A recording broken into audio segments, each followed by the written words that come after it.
The kidnapping of nearly 300 schoolgirls in Nigeria has shined a spotlight on the terror group behind the abductions. Critics say the U.S. was too slow in labeling Boko Haram a terrorist organization. Some are pointing the finger directly at the then Secretary of State, Hillary Clinton. Republican Congressman Peter King of New York is joining us right now. He's a member of the House Intelligence Committee. Congressman, thanks very much for coming in.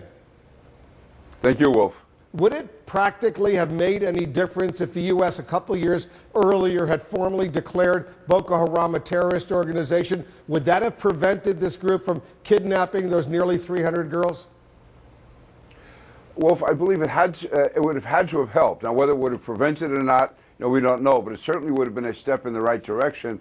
And I want to make it clear, this isn't just me or Republicans saying this. Within the administration, the Eric Holder Justice Department was pushing as far back as 2012. Lisa Monaco, who was the head of the counterterrorism unit, to have Boko Haram labeled a foreign terrorist organization. The CIA wanted it, the FBI wanted it, and there were even people within the administration who wanted it, but for whatever reason, the State Department decided not to. Now, I actually have heard a number of the reasons they've given, and I just don't think in the post-9/11 world that those reasons have much credibility. I know the Assistant Secretary of State for African Affairs was opposed at the time to making this designation, Boko Haram, a terrorist organization. Do you have evidence, though, that it went all the way up to the Secretary of State, Hillary Clinton?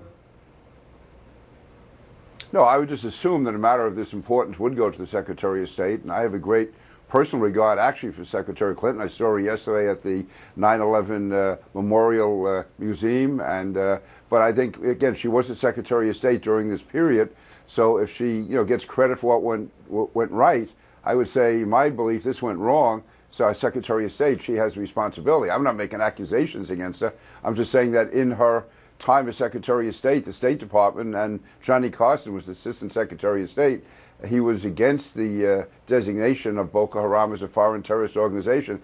I think that was a mistake, and I think the fact that when John Kerry became the Secretary of State in November of, in November 2013, he did designate Boko Haram as a foreign terrorist organization. And also I would point out, I believe that Mr. Carson was gone from the State Department by that time.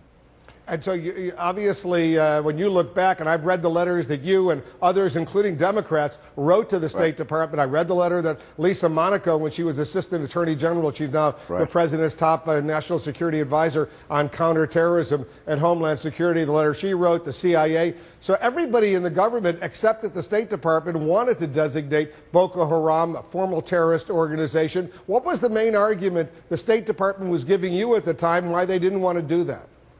Yeah. First of all, Wolf, you're right as far as these letters. I've sent 2 letters. Congressman Pat Meehan of Pennsylvania, who's Republican, he was on those letters. And also on one of those letters, at least, was Jackie Speier, who was a congresswoman from, a Democratic congresswoman from California. We felt very strongly about this. Now, as the reasons they gave, they felt it would give too much publicity. The State Department thought this would give too much publicity to Boko Haram.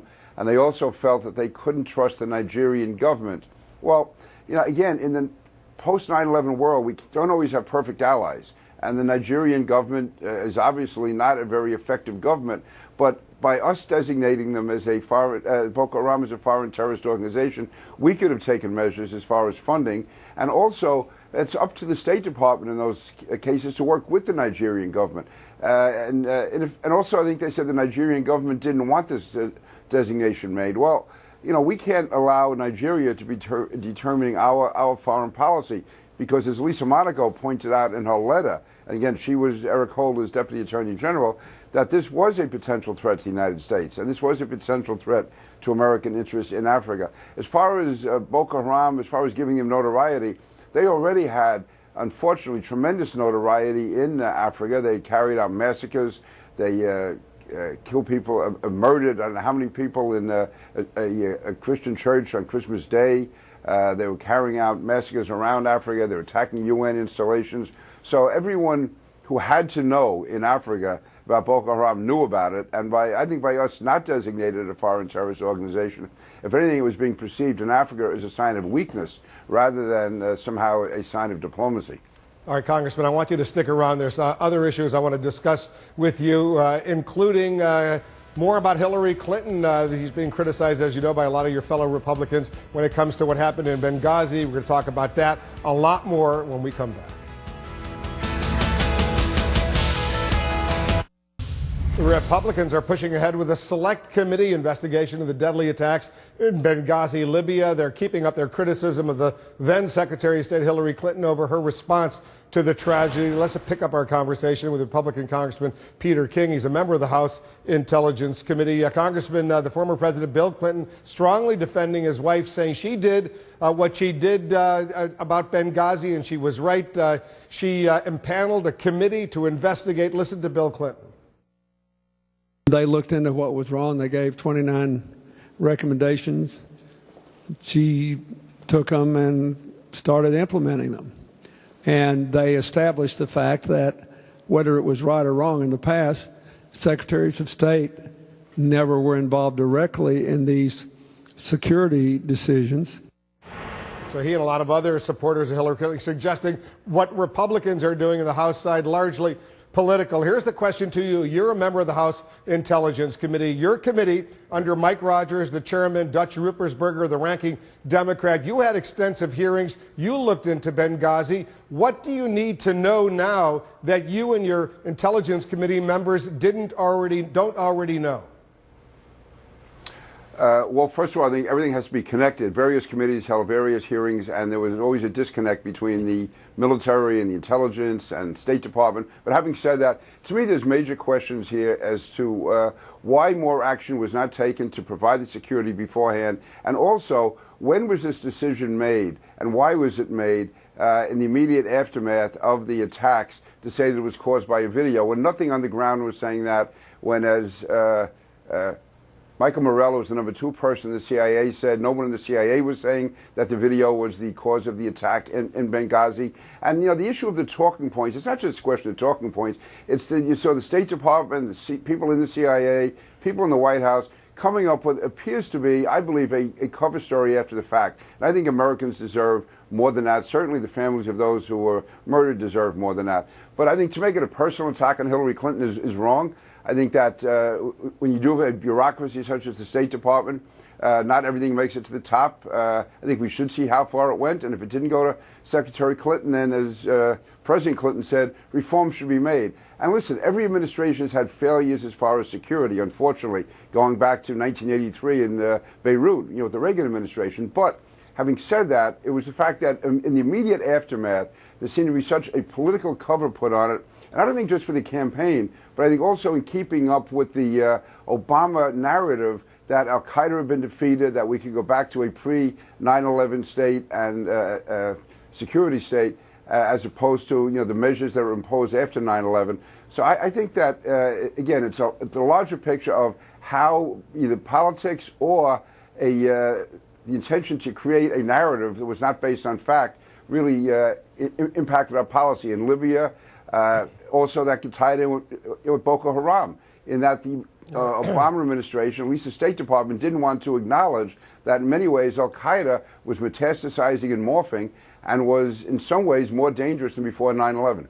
You were referring in Beirut back in the early 80s when terrorists blew up the U.S. Marine barracks outside of Beirut, killing more than 200 U.S. military personnel. Also blew up the U.S. Embassy and killing dozens of people inside the U.S. Embassy, including some high-ranking U.S. intelligence officials and diplomats at the same time. And as you correctly point out, that was during the Reagan administration. Quickly on today's Wall Street Journal report suggesting Iran is recruiting Afghan refugees to go to Syria to fight in support of the Bashar al-Assad regime, offering them $500 a month. What do you make of that?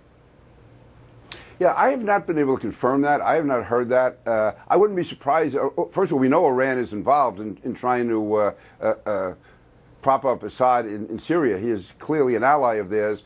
And I wouldn't be surprised if there is some training that, when they say thousands, that seems like a big number, only because I have not heard it, and I've been trying to track it down today since that story appeared. It may well be. There's no doubt Iran is behind Syria and is taking strong measures to support the Syrian regime, just as the al-Qaeda affiliates are working with the rebels. But as far as being able to confirm that there's actually foreign fighters coming from Afghanistan, being trained in Iran and being sent into Syria, I have not been able to confirm that. I wouldn't be surprised if there was some amount, but when they say thousands, that causes me to doubt that. But again, we're still trying to get to the bottom of that. We're out of time, but one quick political question. Are you thinking of running for the Republican presidential nomination in 2016? Yeah, I'm certainly looking at it. I'll be back in New Hampshire on June 21st. And when I saw Hillary Clinton yesterday, I told her to get ready. Get ready. You think it's possible you could win that Republican nomination? She would get the Democratic nomination. And I would be moderating debates, presumably, between you and Hillary Clinton. Is that what you're saying? It would be a good show. It really would. No, seriously. I'm looking at this because I see people like Rand Paul and Ted Cruz.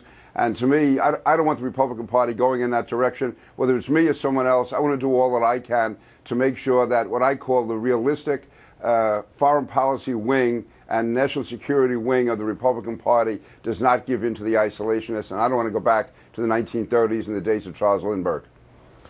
Strong words from Peter King. All right, so you're seriously considering it. We'll see what happens. And if you do get the Republican nomination, Hillary Clinton gets a Democratic nomination, I'm ready to volunteer moderate a debate between the two of you. Hey, Wolf, you got it. Let's see if that happens. All right, thanks very much. Other political news we're following in Idaho.